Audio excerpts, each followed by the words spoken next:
Assalamualaikum warahmatullahi wabarakatuh.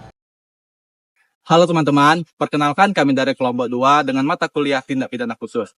Di sini kami akan sedikit menjelaskan terkait 4 subtema. Yang pertama ada radikalisme, yang kedua narkotika, yang ketiga korupsi, dan yang terakhir ada tindak pidana kekerasan seksual.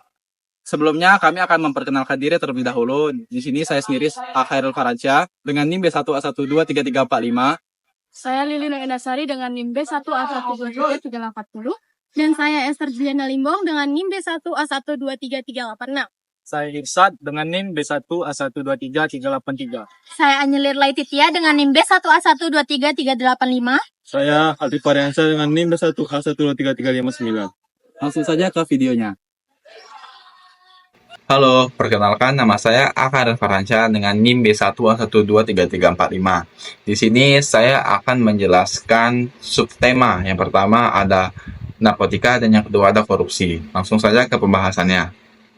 Yang pertama, saya akan menjelaskan tentang narkotika. Narkotika adalah zat atau obat yang bersifat alamiah, sintetis, atau semi-sintetis yang menimbulkan efek halusinasi, penurunan kesadaran, dan ketergantungan. Penyalahgunaan narkotika menjadi salah satu ancaman serius terhadap kesehatan masyarakat dan stabilitas sosial. Dasar hukum yang mengatur tentang narkotika yaitu Undang-Undang Nomor 35 Tahun 2009 tentang narkotika. Jenis pelaku menurut hukum ada 3. Yang pertama, pengguna atau penyalahgunaan. Dapat direhabilitasi jika terlibat jaringan. Yang kedua, ada pengedar. Dipidana berat termasuk hukuman mati bila melibatkan jaringan internasional. Yang ketiga, ada produsen atau penyedia. Juga dikenai sanksi berat. Tujuan penegakan hukum narkotika. Yang pertama, melindungi generasi muda dari dampak kecanduan. 2. Memutus jaringan internasional. Dan yang terakhir, memberikan keadilan dari korban penyalahgunaan. Contoh kasusnya ada Freddy Budiman dengan kasus Freddy adalah bandar narkoba yang menjalankan jaringan penyelundupan 1,4 juta dari Tiongkok ke Indonesia. Meski sudah ditahan dan dipenjara, ia masih menjalankan bisnis dengan bantuan dari aparat. Dia divonis hukuman mati dan dieksekusi pada 29 Juli 2019 di Nusa Kambangan. Analisis dari kasus Freddy menunjukkan lemahnya sistem pengawasan dalam lembaga permasyarakatan serta adanya implikasi keterlibatan yang membuka celah korupsi di sektor penegakan hukum narkotika. Yang kedua, saya akan membahas tentang korupsi. Korupsi adalah perbuatan melawan hukum dengan menyalahgunakan kekuasaan untuk keuntungan pribadi atau orang lain yang merugikan keuangan negara atau perekonomian negara. Dasar hukum yang mengatur tentang korupsi ada 2. Yang pertama ada Undang-Undang Nomor 31 Tahun 1999 junto Undang-Undang Nomor 20 Tahun 2001 tentang pemberontakan atau tindak pidana korupsi. Yang kedua ada Undang-Undang Nomor 19 Tahun 2019 tentang Komisi Pemberantasan Korupsi atau KPK. Jenis korupsi menurut undang-undang ada 5. Yang pertama, suap penyuap. 2, penggelapan dalam jabatan. Ketiga, gratifikasi. Keempat, pemerasan. Dan yang terakhir, pengadaan barang dan jasa fiktif. Contoh kasusnya yaitu korupsi proyek EKTP oleh Setia Novanto dengan ringkasan kasus proyek EKTP senilai 5,9 triliun dikorupsi dengan modus markup anggaran dari pembagian kepada sejumlah pejabat anggota KPK dengan pelaku utama Setia Novanto yaitu mantan Ketua DPR RI dan ia divonis 15 tahun penjara dengan denda 500 juta dan uang pengganti USD 7,3 juta. Dengan analisis kasus ini menjadi contoh korupsi yang dilakukan secara sistematis oleh elit politik. Modus yang digunakan bersifat kolektif, melibatkan banyak pihak dalam sistem pemerintahan. Perkenalkan, nama saya Aldi Fariansyah dengan NIM B1A1233359. Di sini saya akan menjelaskan materi tentang korupsi dan teroris atau radikalisme. Baiklah, di sini saya akan menjelaskan korupsi. Korupsi adalah penyalahgunaan kekuasaan atau wewenang untuk keuntungan pribadi atau kelompok yang merugikan keuangan negara atau perekonomian negara. Dalam konteks hukum Indonesia, tindak pidana korupsi diatur dalam Undang-Undang Nomor 31 Tahun 1999 junto Undang-Undang Nomor 20 Tahun 2021 tentang pemberantasan tindak pidana korupsi. Unsur-unsur tindak pidana korupsi antara lain, yang pertama ada penyalahgunaan kewenangan kesempatan atau sarana. Yang kedua adalah menguntungkan diri sendiri atau orang lain. Yang ketiga adalah merugikan keuangan negara atau perekonomian negara. Korupsi dampak terjadi dalam bentuk yang pertama, suap menyuap, kedua, gratifikasi, yang ketiga, penggelapan dalam jabatan, yang keempat, penyalahgunaan anggaran, yang kelima, pemerasan, dan yang terakhir, perbuatan orang. Contoh kasusnya yaitu EKTP Setia Novanto. Fakta singkatnya yaitu pelaku Setia Novanto, mantan Ketua DPR RI. Kronologinya dalam proyek pengaduan KTP elektronik atau EKTP tahun 2011 sampai 2012. Senilai 5,9 triliun terjadi penggelembungan anggaran dan pembagian jatah kepada sebagai pejabat. Modusnya adalah pengatur lelang markup anggaran dan pembagian uang kepada anggota DPR dan pejabat Kemendagri. Putusan Setia Novanto divonis 15 tahun penjara dan didenda Rp 500 juta, serta membayar uang pengganti sebesar $7,3 juta. Analisis kasus ini menunjukkan adanya penyalahgunaan kekuasaan legislatif dan eksekutif secara sistematis dalam proyek pemerintah. Korupsi proyek seperti ini berdampak luas, menghambat pelayanan publik dan pembangunan nasional. Yang kedua, materi terorisme. Terorisme adalah atau tindakan kekerasan yang dilakukan oleh individu atau kelompok dengan tujuan menimbulkan ketakutan secara meluas dan mengganggu ketertiban umum untuk tujuan ideologis, politik, atau keagamaan. Sementara itu, radikalisme adalah pilihan ekstrim yang menginginkan perubahan drastis terhadap sistem sosial atau politik secara kekerasan. Dasar hukum utama yang pertama ada Undang-Undang Nomor 5 Tahun 2018 tentang Pemberantasan Tindak Pidana Terorisme. Yang kedua ada Perpres Nomor 7 Tahun 2021 tentang Rencana Aksi Nasional Pencegahan dan Penanggulangan Ekstrim RANP. Contoh kasusnya adalah bom bunuh diri di Gereja Katedral Makassar tahun 2021. Fakta singkatnya, pelaku pasangan suami istri, anggota kelompok JAD, afiliasi ISIS. Kronologinya, pada 28 Maret 2001, pelaku meledakkan diri di depan Gereja Katedral Makassar saat jemaah baru keluar dari misa Minggu Palma. Motifnya, ideologi radikal yang menganggap kafir semua di luar kelompoknya, serta ingin mati sebagai syahid. Dampaknya, beberapa korban luka-luka, menciptakan ketakutan publik dan memperkuat urgensi dan radikalisasi. Analisis kasus ini memperlihatkan bagaimana radikalisme dapat tumbuh dari lingkungan, keluarga, dan komunitas tertutup. Ini menunjukkan perlunya pengawasan digital, pendidikan ideologi Pancasila, dan rehabilitas bagi ex-narapidana terorisme. Maka nama saya Lili Indasari dengan NIM B1A1233880. Di sini saya ingin menjelaskan sedikit mengenai materi narkotika dan tindak pidana kekerasan seksual. Materi pertama yang saya ambil yaitu narkotika. Narkotika adalah zat atau obat yang berasal dari tanaman atau bukan tanaman, baik sintesis maupun semi-sintesis, yang menyebabkan penurunan atau perubahan kesadaran, hilangnya rasa nyeri, dan menimbulkan ketergantungan. Narkotika digunakan secara terbatas untuk kepentingan pengobatan dan ilmu pengetahuan, dan dilarang penggunaannya secara bebas karena beresiko tinggi terhadap kesehatan fisik dan psikis seseorang. Dasar hukum narkotika yaitu ada yang pertama Undang-Undang Nomor 35 Tahun 2009 tentang narkotika, ada di dalam KUHP dalam hal tindak pidana umum yang terkait seperti penganiayaan karena pengaruh narkoba. Kemudian ada PP nomor 40 tahun 2013 tentang pelaksanaan Undang-Undang Narkotika, Permenkes RI untuk daftar klasifikasi narkotika golongan 1, 2, maupun 3. Di sini contoh kasus yang saya ambil yaitu kasus Freddy Budiman tahun 2016. Freddy Budiman adalah terpidana mati dalam kasus penyelundupan dan peredaran narkotika. Ia tertangkap mengimpor 1,4 juta pil ekstasi dari Tiongkok ke Indonesia. Selama ditahan, Freddy masih bisa menjalankan bisnis narkoba dengan jaringan luas, termasuk keterlibatan oknum aparat. Kemudian pada tahun 2016, ia akhirnya dieksekusi mati di Lapas Nusa Kambangan.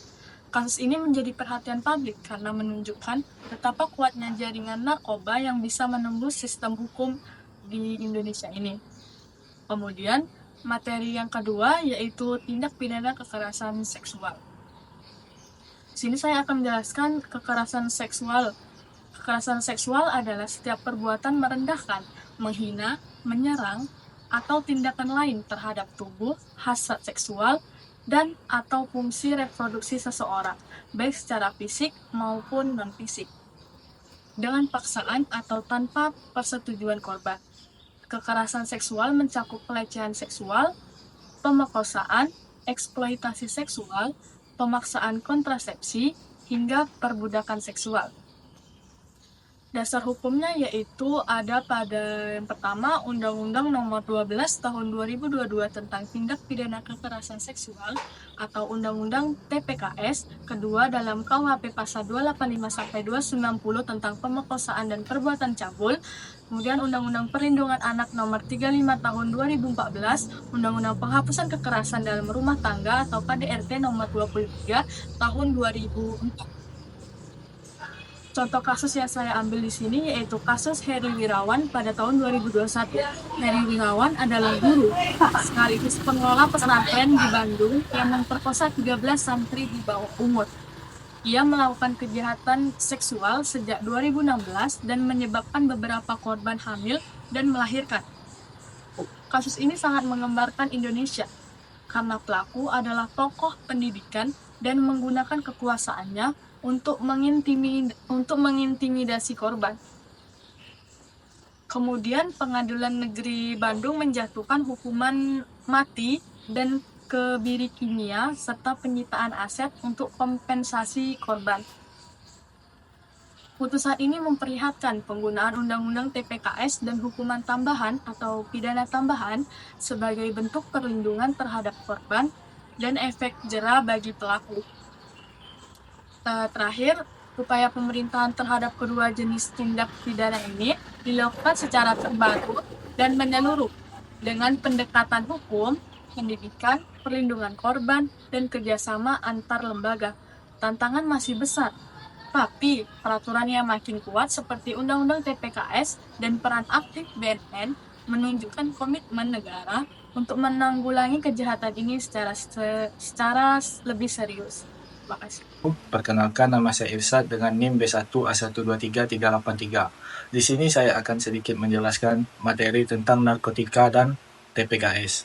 Narkotika adalah zat atau obat yang berasal dari tanaman atau bukan tanaman, yang baik sintesis maupun semi-sintesis, yang dapat menyebabkan penurunan atau perubahan kesadaran, hilangnya rasa, hingga ketergantungan. Penyalahgunaan narkotika saat ini merusak fisik, mental, sosial seseorang serta berisiko dapat dikenakan hukum. Dasar hukum yang mengatur adalah Undang-Undang Nomor 35 Tahun 2009 tentang narkotika. Jadi ada beberapa kategori pelaku. Yang pertama yaitu penggunaan atau penyalahgunaan narkotika. 2. Yang dapat dikatakan dengan pengedar. 3. Yaitu produsen. Adapun 2 sanksi bagi penggunaan narkoba. Yang pertama yaitu hukuman pidana penjara ringan hingga hukuman mati. Yang kedua, rehabilitas bagi penggunaan terbukti bukan bagian dari jaringan peredaran. Adapun contoh kasus Freddy Budiman. Singkatnya, Freddy Budiman adalah narapidana kasus narkotika yang tetap menjalankan bisnis narkoba dari balik penjara. Ia terlibat dalam penyeludupan 1,4 juta pil ekstasi dari Tiongkok ke Indonesia. Diduga melibatkan oknum aparat penegak hukum dalam operasinya. Freddy Budiman dieksekusi mati pada tanggal 29 Juni 2016 di Nusa Kambangan. Yang kedua, yaitu saya akan sedikit menjelaskan tentang tindak pidana kekerasan seksual.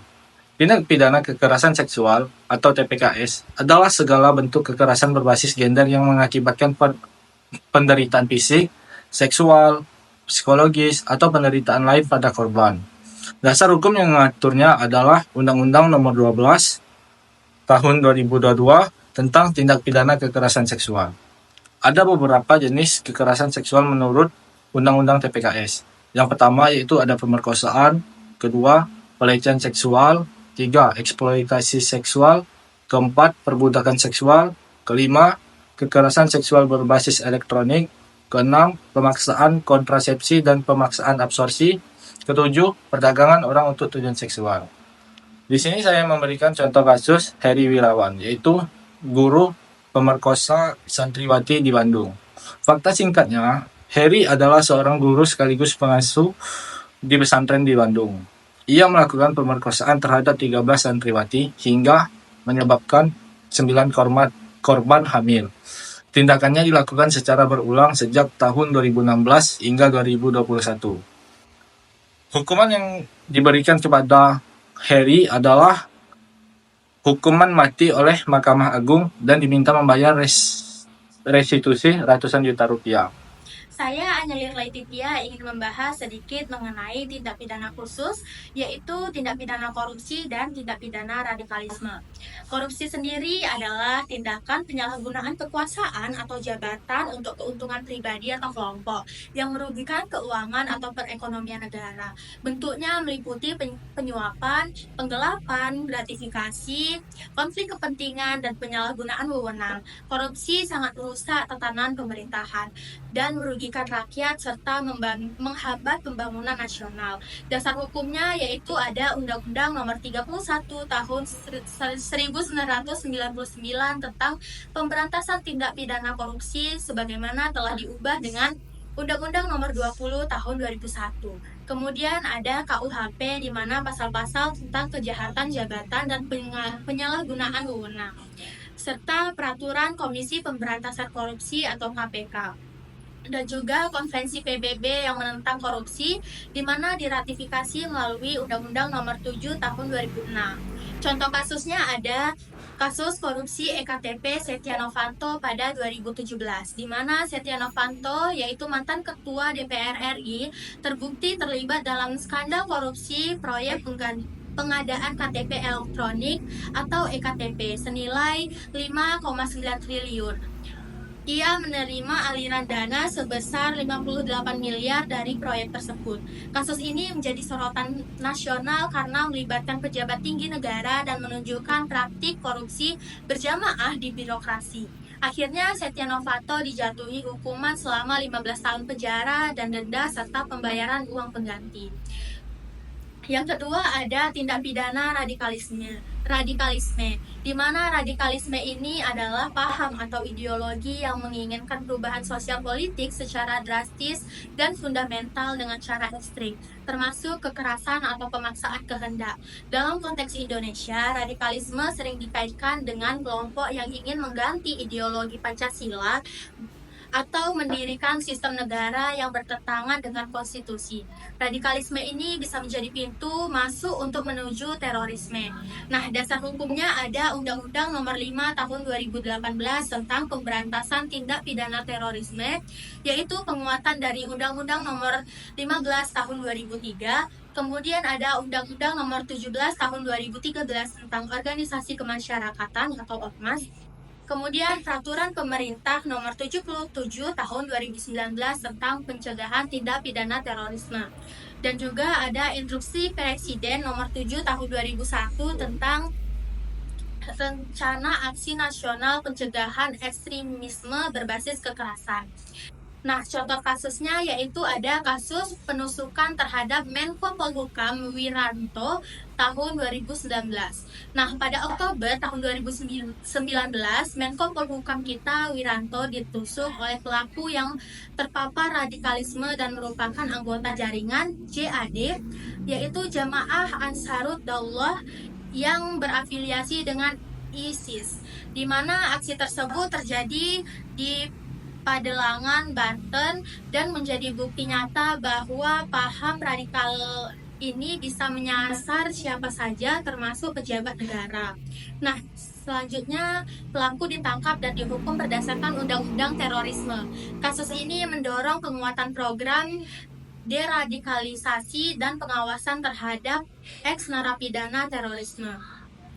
Apa saja upaya pemerintah yang dapat dilakukan, yaitu untuk korupsi, pemerintah membentuk lembaga independen seperti KPK, mendorong transparansi anggaran, memperkuat sistem e-government, dan menindak tegas pelaku dengan hukuman pidana dan perampasan aset-aset mereka. Sementara untuk radikalisme, upaya yang dilakukan melalui BNPT, yaitu Badan Nasional Penanggulangan Terorisme, di mana program deradikalisasi di lembaga permasyarakatan dan peningkatan edukasi kebangsaan di sekolah dan perguruan tinggi, serta kerjasama intelijen dengan TNI dan Polri, di mana Kementerian Agama dan Kemendikbud juga terlibat dalam mengawasi narasi keagamaan dan pendidikan agar tidak terpapar paham ekstrim. Mungkin cukup sekian yang dapat saya sampaikan mengenai tindak pidana khususnya tindak pidana korupsi dan radikalisme. Perkenalkan, nama saya Esther Juliana Limbong dengan NIM B1A1233886 yang akan membahas mata kuliah tindak pidana khusus, tepatnya dengan dosen Bapak Tri Imam Munandar SH.MH. Baiklah, kita langsung saja ke materinya.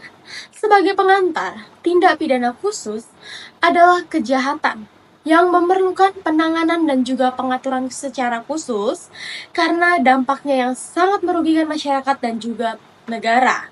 Nah, kali ini di sini aku akan membahas hanya 2 tindak pidana khusus yang sering terjadi di negara kita, yaitu di negara Indonesia.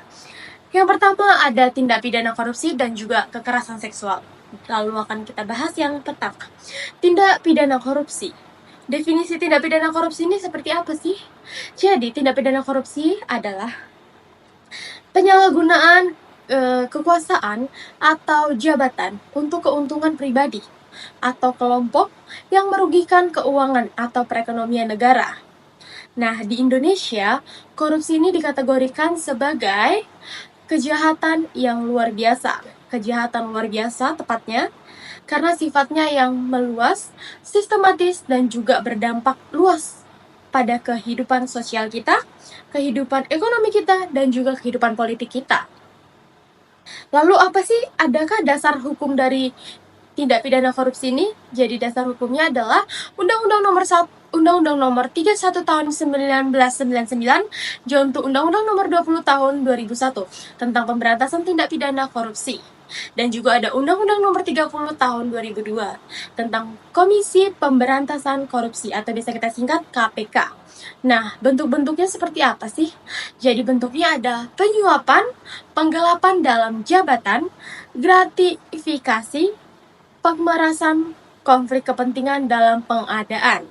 Baik, tadi adalah sedikit penjelasan tentang tindak pidana korupsi. Selanjutnya adalah tindak pidana kekerasan seksual. Definisinya apa sih? Jadi kekerasan seksual ini adalah segala bentuk perbuatan yang memenuhi unsur tindak pidana sebagaimana yang diatur dalam Undang-Undang Nomor 12 tahun 2022 tentang tindak pidana kekerasan seksual atau biasa disingkat UU TPKS. Nah, kekerasan seksual ini meliputi tindakan fisik maupun non-fisik yang bersifat memaksa, merendahkan, atau menyakiti korban. Kemudian, adakah dasar hukumnya? Dasar hukumnya ada, yaitu Undang-Undang Nomor 12 Tahun 2022 tentang tindak pidana kekerasan seksual atau Undang-Undang TPKS, dan ada juga Kitab Undang Hukum Pidana baru, Undang-Undang Nomor 1 Tahun 2023 yang akan berlaku di tahun 2026, juga mengatur tentang tindak pidana seksual. Namun, TPKS, Undang-Undang TPKS memberikan pengaturan lebih spesifik terhadap kekerasan seksual. Nah, jenis-jenis kekerasan seksual ini juga ada. Yang pertama, kekerasan seksual dalam undang-undangnya itu pelecehan seksual non-fisik, kemudian pelecehan seksual fisik, pemaksaan kontrasepsi, pemaksaan sterilisasi, dan pemaksaan perkawinan, penyiksaan seksual, eksploitasi seksual, perbudakan seksual, kekerasan seksual berbasis elektronik. Kemudian, adakah perlindungan terhadap korban? Ada, tentunya. Perlindungan terhadap korban berhak berhak mendapatkan penanganan, perlindungan, dan juga pemulihan sejak terjadinya tindak pidana kekerasan seksual tersebut. Hak korban itu meliputi restitusi atau layanan pemulihan, medis dan juga psikologi, hak atas informasi dan juga pendampingan hukum, hak bagi penyandang disabilitas untuk aksesibilitasnya dan juga akomodasinya yang layak. Negara juga tentunya wajib sekali memberikan kompensasi jika perlu kepada korban jika pelaku tidak mampu memenuhi restitusi sesuai putusan pengadilan. Mungkin sekian penjelasan materi singkat saya tentang tindak pidana korupsi dan juga tindak pidana kekerasan seksual. Sekian video kami terkait tindak pidana khusus. Mohon maaf bila ada salah kata. Kami tutup. Wassalamualaikum warahmatullahi wabarakatuh. Dadah.